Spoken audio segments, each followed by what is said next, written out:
వ్యవసాయ పొలాల వద్ద బోరు మోటార్లను దొంగిలిస్తున్న వ్యక్తిని అరెస్టు చేశారు పెద్దపల్లి పోలీసులు. గుంపుల వంతెన వద్ద వాహనాలు తనిఖీ చేస్తున్న పోలీసులకు శ్రీరాంపూర్కు చెందిన గోపు సంపత్ అనే వ్యక్తి అనుమానాస్పదంగా కనిపించాడు.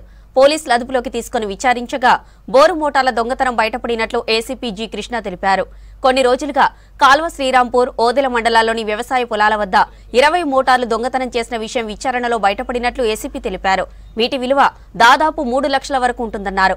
గతంలో కూడా పలు దొంగతనాలు చేసినట్లు, ఇతరుపై 16 కేసులు ఉన్నట్టు తెలిపారు. సంపత్ను అరెస్ట్ చేసి రిమాండ్కు తరలించినట్లు ఏసీపీ జి కృష్ణ తెలిపారు. సంపత్ సన్ ఆఫ్ కుమరయ్య, వయసు 50 సంవత్సరాలు ఉంటుంది. యాక్చువల్లీ కొత్తపల్లి ఇతను నిన్న టీవీఎస్ ఎక్సెల్ బండి మీద జన్మర్థం బండి TS 22K0166 మా ఎస్ఐ గారు మా సిబ్బంది అందరూ అక్కడ పెట్రోల్ చేస్తున్నారు. ఎలక్షన్ టైం కాబట్టి చేస్తున్న క్రమంలో ఈయన చిన్న వ్యవసాయ మోటార్ వేసుకొని పోతుంటే అనుమానం వచ్చి అడగగా ఇంకా ఆయన మిగతా విషయాలు కూడా చెప్పడం జరుగుతుంది. ఈయన గతం నుంచి కూడా ఇప్పటి నుంచి కాదు 2005-6 సంవత్సరం నుంచి కూడా 2004, 2003 నుంచి కూడా నేను దొంగతనాలు స్టార్ట్ చేశాడు.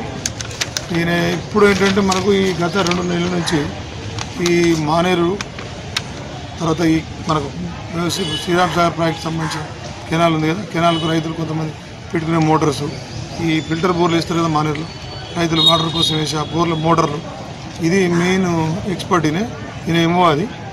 దీనిలో భాగంగా ఇప్పుడు ఏంటంటే గత 2 నెలల నుంచి ఒక 20 మోటార్లు దాదాపు దొంగలించడం జరిగింది.